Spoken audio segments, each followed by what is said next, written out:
Good evening, friends, and welcome to another episode of Wandering and Wondering, a series of faith studies, I guess you could say. I don't know if that's a great way to word it, but this is going to be an ongoing series where we ask different questions about our faith. So far, we've looked at the question of who is God and where is God. And tonight we're going to be looking at a slightly larger, more complex question. And so we'll probably take a few more series to unpack this question. But before we dive into our study this evening, I should say that this is going to be something new, which is that I think in order to help make this a more sustainable part of our ministry in regards to how I manage my time and everything else that's going on, that I'm going to alternate between a pre-recorded, and a live session every other week, or alternate weeks. So this week will be a recorded session, next week will be live. And so the idea is that you can spend time with a recorded session, and highly encourage you then to leave questions in the comment section or the live chat of these videos so that we can see them and that I can go back then and answer them in the live stream then the next week. And so this way, it gives you time to sit with the material, ask questions throughout the week, and then we can come back to it at the beginning of the live stream for the following session.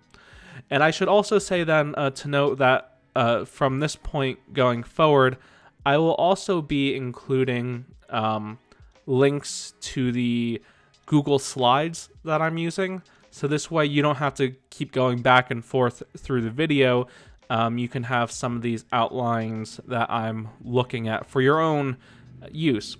So just wanted to put that there at the top of this recording so that you know that this is going to be something new. So I think that it'll be helpful for both of us because it gives you some time to sit with what we're talking about this week, reflect on it, ask some questions in the interim, and then so by the time we get to the following week when we do a live stream, or when I do a live stream, I can answer those questions towards the top of the stream. So with that being said, we're going to dive into our probably now multi-part question that we'll be looking at. And sorry if I sound a little stuffy. The pollen count is just so high. I've been outside doing some gardening work. But the question that we are going to be looking at is centered around this topic known as theodicy. Now, theodicy is not really a word that we use in our everyday speech. Perhaps you do, and if you do, I'd be curious what kind of circles you're in where you find that you're using this vocabulary on a regular basis. But perhaps it would be fair to say, though, that we do use this word theodicy on a regular basis, just not in this form. I think that this word theodicy often appears in questions we asked regarding to the question of the problem of evil, or why does evil exist? Why does bad things happen to good people? And so with this word going to be popping up throughout these next couple or few, I'm not sure yet, series of questions around this topic, I thought it'd be helpful to unpack it a little bit on the next slide with a definition that comes from the Britannica dictionary, as well as the definition of another word that will be important for us to look at. So a couple terminology things I'm going to throw up here on the screen for you. One of them is theodicy, and I'm just going to read this out loud, this definition. Theodicy is the explanation of why a perfectly good, almighty, and all-knowing God permits evil. The term literally means justifying God. Although many forms of theodicy have been proposed, some Christian thinkers have rejected rejected as impious any attempt to fathom God's purpose or to judge God's actions by human standards. Others, drawing a distinction between a theodicy and a more limited defense, have sought to show only that the existence of some evil in the world is logically compatible with God's omnipotence and perfect goodness. Theodicies and defense are two forms of response to what is known as theodicy, and the philosophy as the problem of evil.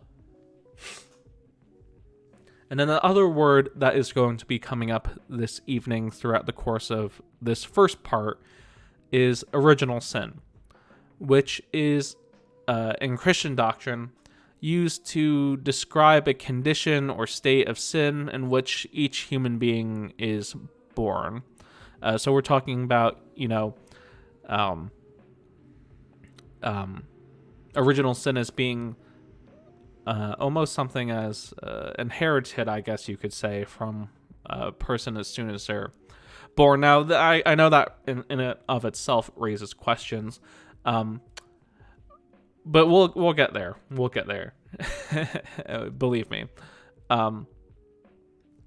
So this first evening, though, when we are going to look at theodicy, we're not going to begin by asking the big question right away. We're going to lay some groundwork, I hope, first. And that groundwork is going to be asking the question of sin. And I think sin is a great first place to look at because, well, sin is something we experience on a daily basis. And I think that sin is a good place to start when thinking about what it means to wrestle with the problems of good and evil and everything else that we experience in the world around us. So like always, I have some warm-up questions. The first warm-up question that I think would be great for you to think about is, how would you respond if someone asked you, what is sin? And then the second question, why did God allow sin into the world?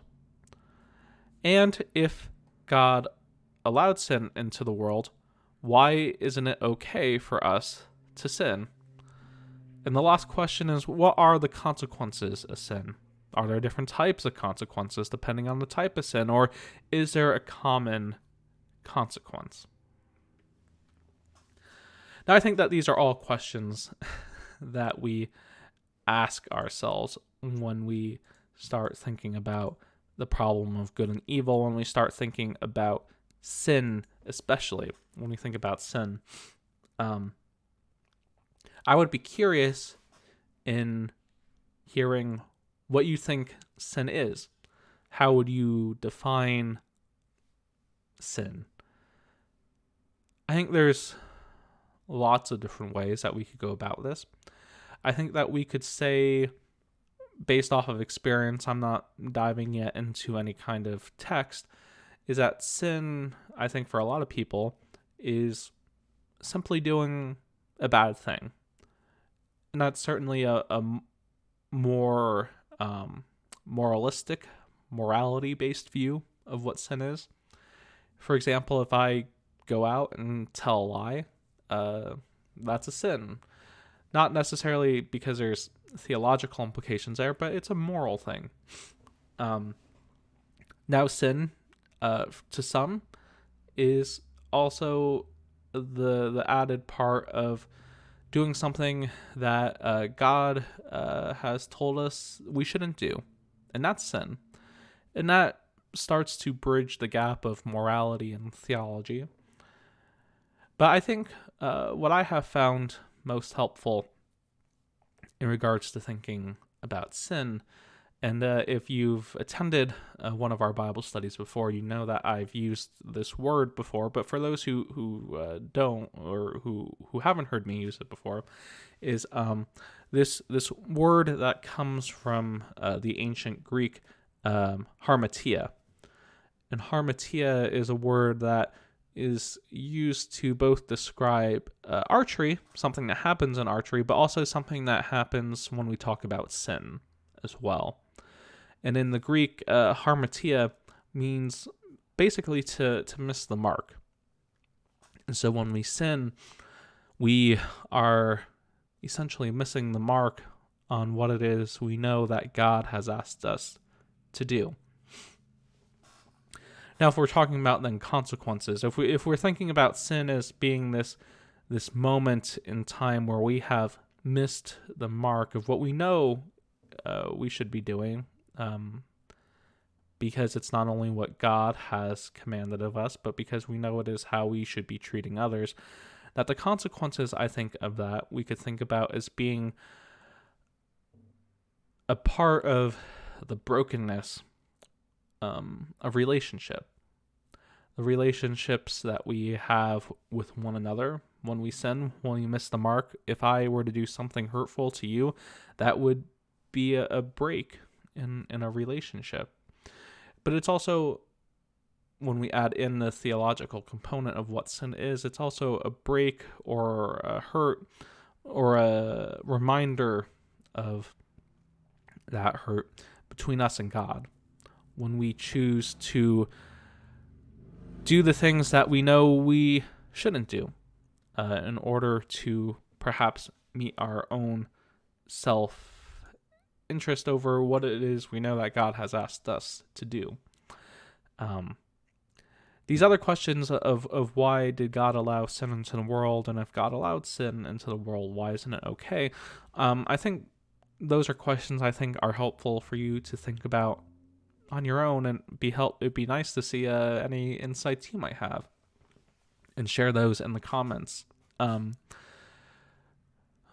I think, though, if I were to try and provide any kind of commentary on the third question based off of what I just said, is that even if God did allow sin into the world, it wouldn't mean that sin is okay then, because we're talking about sin as being something that separates us between one another and leads to a separation of an experience between us and God when we choose to sever those kinds of sacred bonds that we have by choosing to cut that off in how we act, most often in a selfish manner.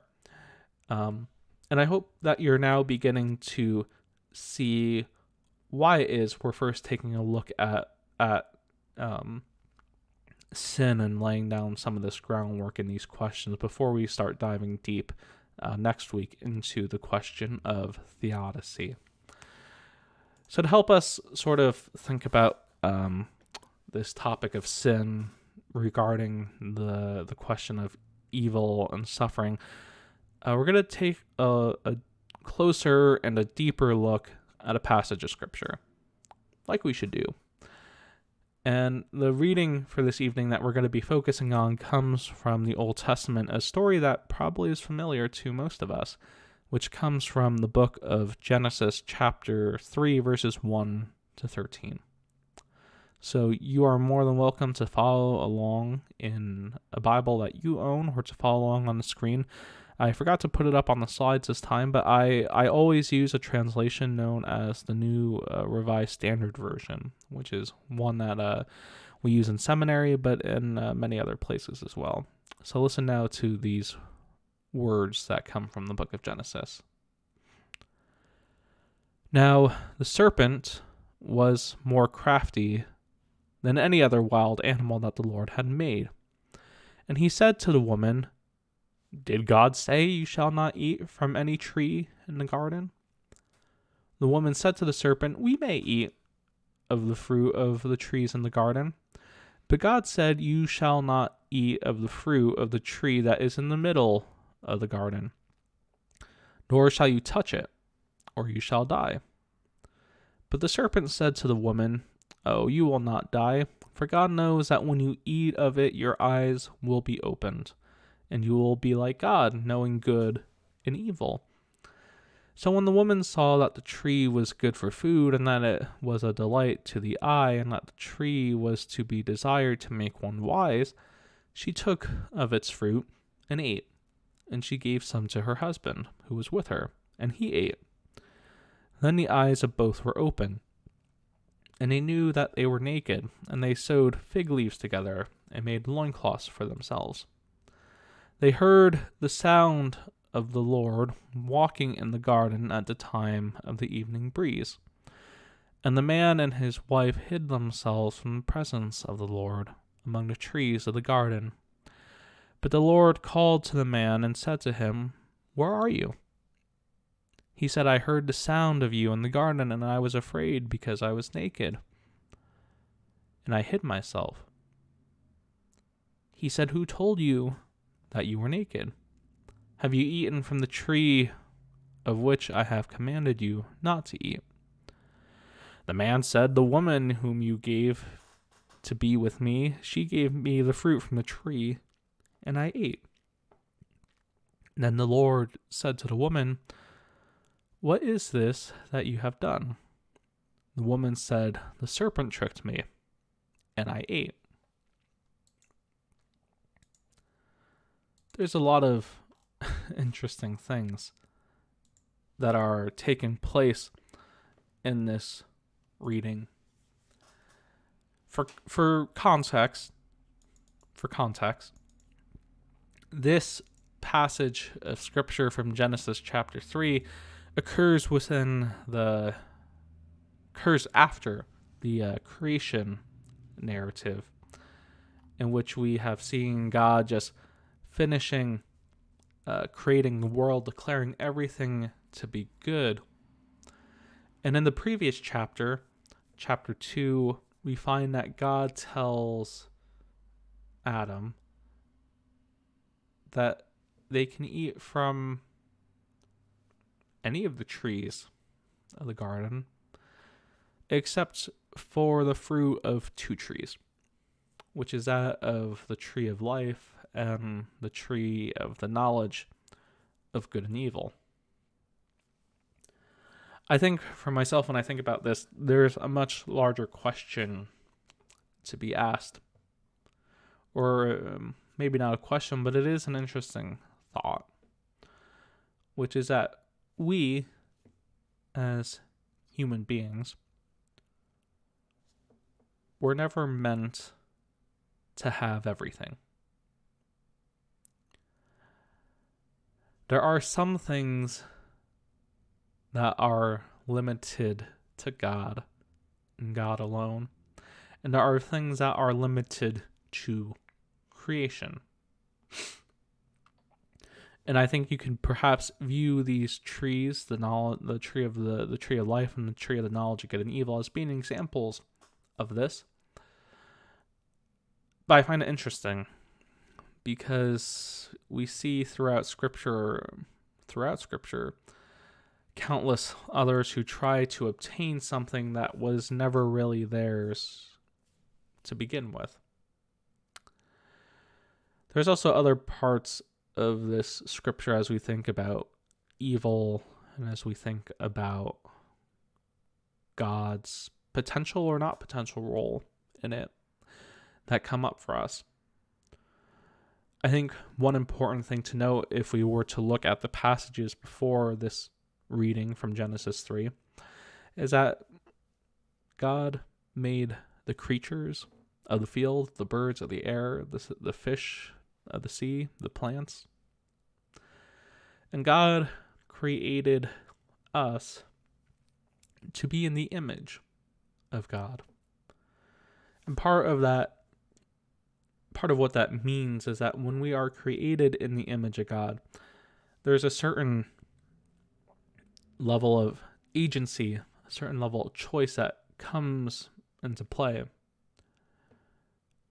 That God didn't create us to be automatons or robots to go around mindlessly taking care of the earth. God instilled us with a soul that allows us to make certain choices.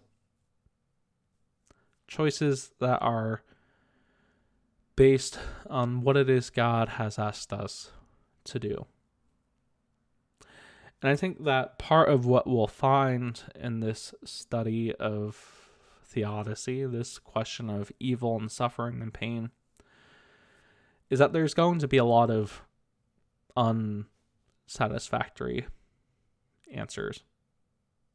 And there's going to be things that we find that we see how answers that try to be useful have actually caused a lot of pain.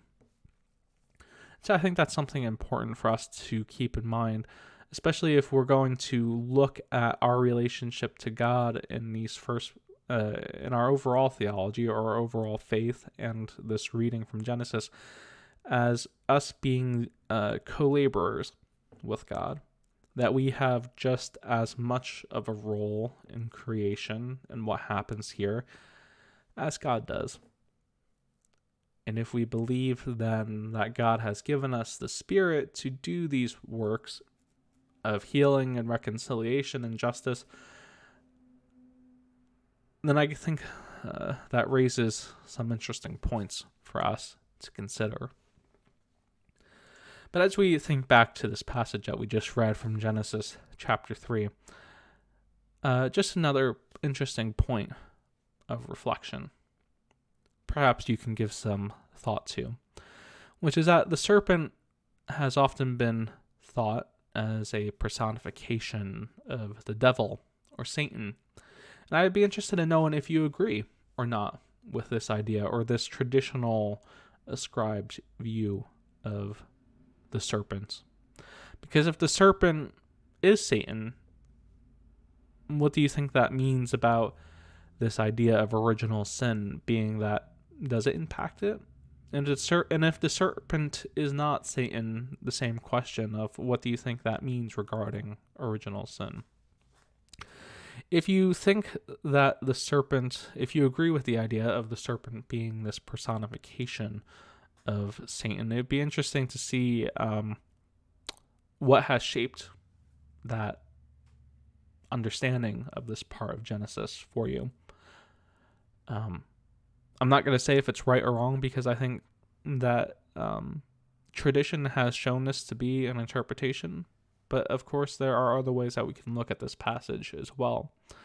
Because I think if we were to take a look at the Hebrew and these translations that hold close to it, we find that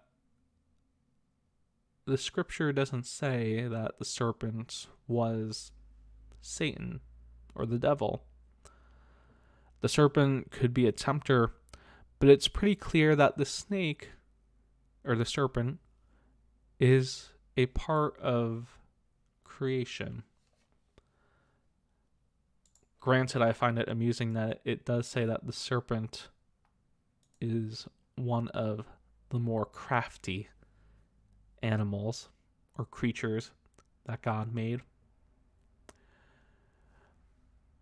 But I think we should perhaps think about what it means for us as a part of creation to have this interaction with the serpent, who also seems to be questioning what's really going on. But I want us to continue looking at these passages a little more closely. And I want us to start off by looking once again at the first half of this reading, which is Genesis 3:1-7. And I'm going to read it again because I want you to really pay attention to what happens in this first part of the reading. Now the serpent was more crafty than any other wild animal that the Lord had made. And he said to the woman, "Did God say you shall not eat from any tree in the garden?" The woman said to the serpent, "We may eat of the fruit of the trees in the garden. But God said, you shall not eat of the fruit of the tree that is in the middle of the garden, nor shall you touch it, or you shall die." But the serpent said to the woman, "You will not die, for God knows that when you eat of it, your eyes will be opened, and you will be like God, knowing good and evil." So when the woman saw that the tree was good for food, and that it was a delight to the eyes, and that the tree was to be desired to make one wise, she took of its fruit and ate. And she gave also some to her husband, who was with her, and he ate. Then the eyes of both were opened, and they knew that they were naked, and they sewed fig leaves together, and made loincloths for themselves.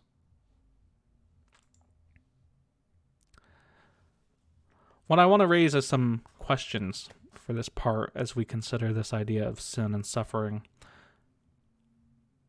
which is this interesting question of, does the serpent actually lie to Eve in these verses?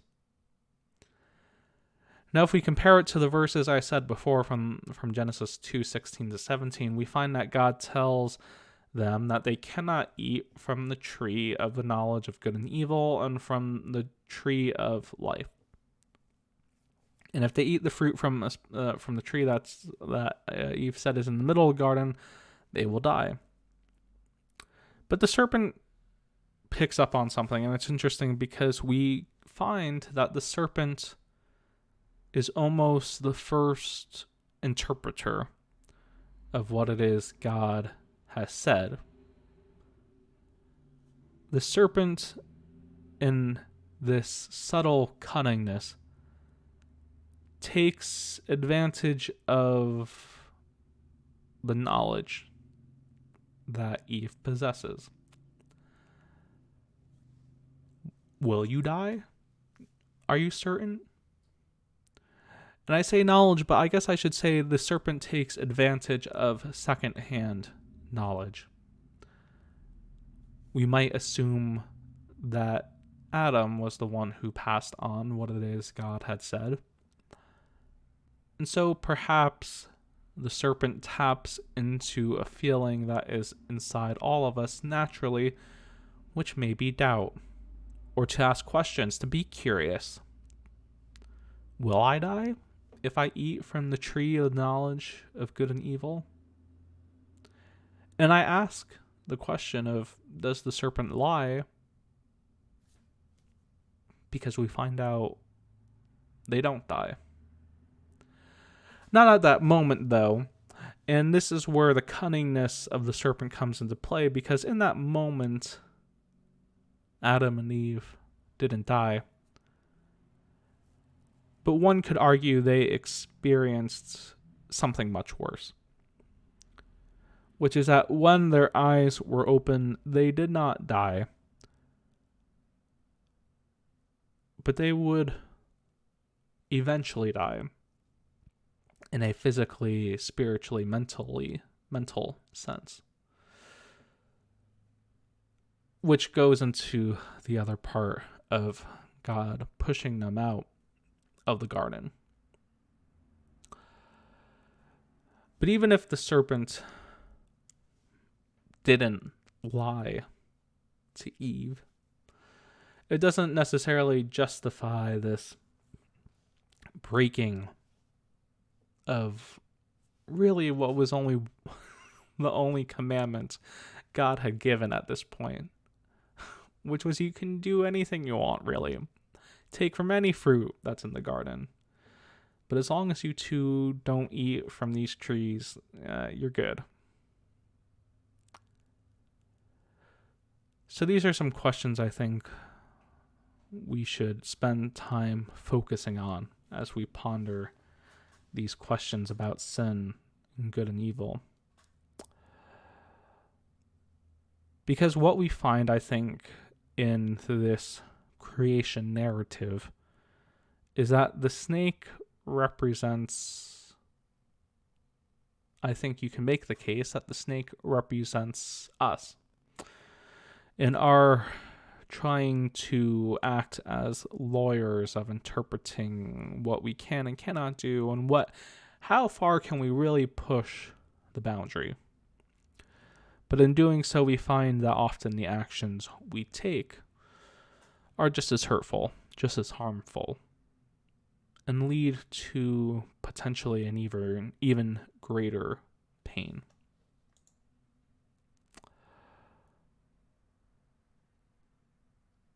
Now let's spend a moment looking at the second half of this passage, which is from Genesis 3, verses 8 to 13.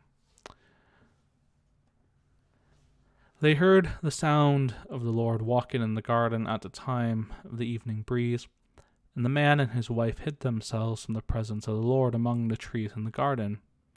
But the Lord called to the man and said to him, "Where are you?" He said, "I heard the sound of you in the garden, and I was afraid because I was naked and I hid myself." He said, "Who told you you were naked? Have you eaten from the tree which I commanded you not to eat?" The man said, "The woman whom you gave to be with me, she gave me the fruit from the tree, and I ate." Then the Lord said to the woman, "What is it that you have done?" And the woman said, "The serpent tricked me, and I ate."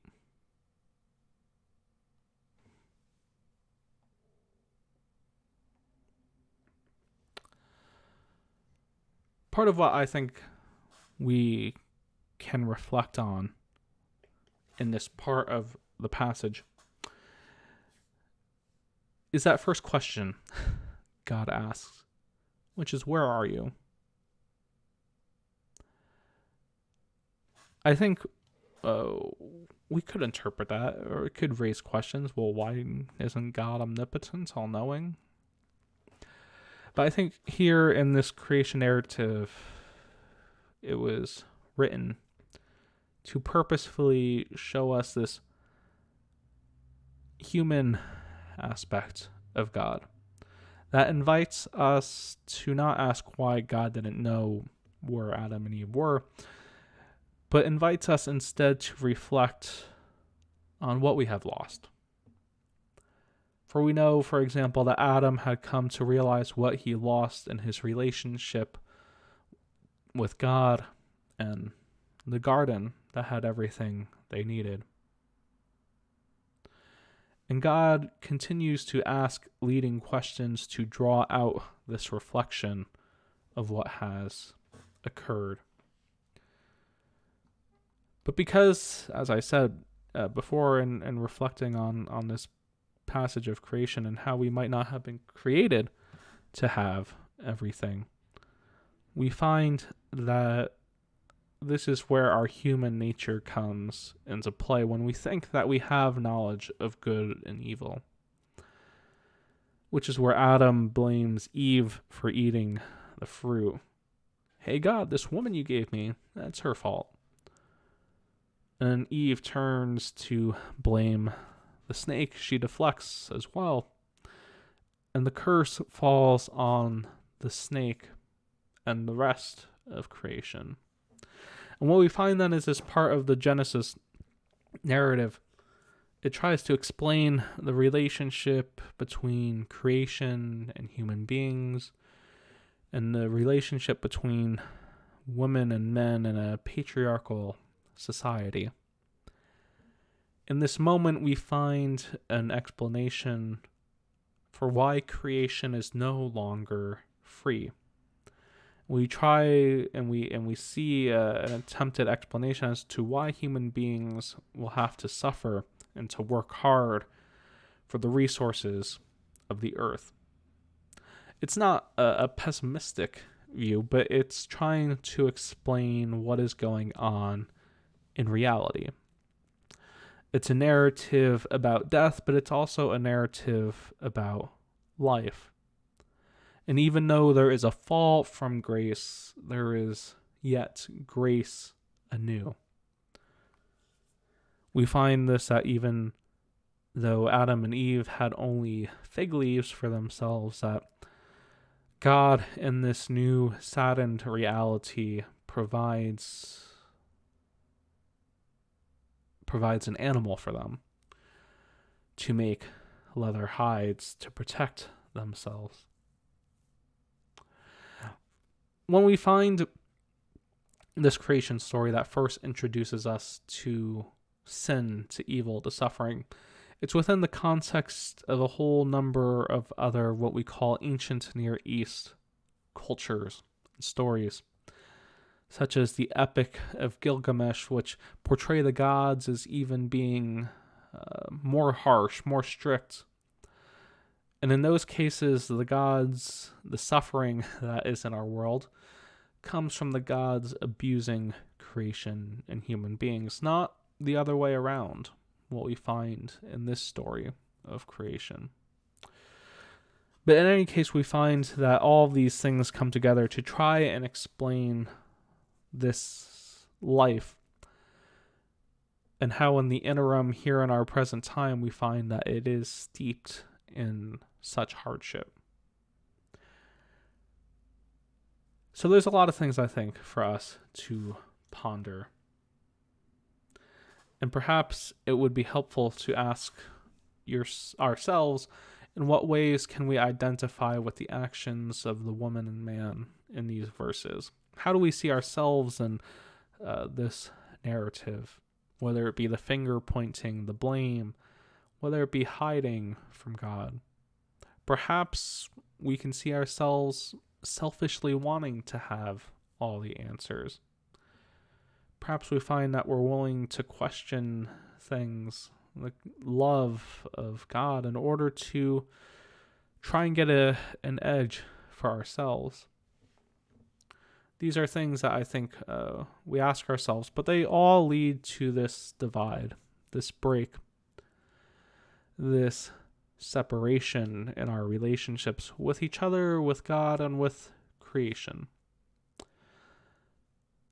And the question that I think what we'll see next week is what it means for us to take this knowledge, to really see what it means to be healers, to be bridge makers, to use the Spirit of God in ways that transform this brokenness, this question of sin and evil. But as always, I thought that I would share once again another part of our Christian tradition that comes from the Presbyterian Church USA's A Brief Statement of Faith, in which we profess to believe in sovereign love. God created the world good and makes everyone equally in God's image, male and female, of every race and people, to live as one community. But we rebel against God. We hide from our Creator. Ignoring God's commandments, we violate the image of God in others and ourselves, accept lies as truth, exploit neighbor and nature, and threaten death to the planet entrusted to our care. We deserve God's condemnation. Now, of course, the latter part of that brief confession goes on to say, even though we deserve God's condemnation, we instead receive God's grace. But it'd be interesting if you spend some time thinking about everything we talked about this evening regarding sin, this first story in which we experience sin and suffering, because I think it will help shape our ongoing future conversation of looking at what it means to ask this question of theodicy, and to help us also process why these acts of evil and suffering go on. Unfortunately, again, I don't think that there are any good answers, and I think that it really won't be until we meet God face to face that we will have an answer that satisfies us. But until then, I think there are questions that we can ask to help us focus on what will help us not only to process these events, but to also guide us in the ways in which we can be continuing co-laborers with God and bringing about healing and restoration to a world that is certainly broken and hurting. So until next time, friends, I encourage you to spend some time with these slides, to ask any questions that have come up for you for next week's live stream version of this, in which we will begin by answering questions and looking at questions that you have asked from the week before. So until next time, go in peace.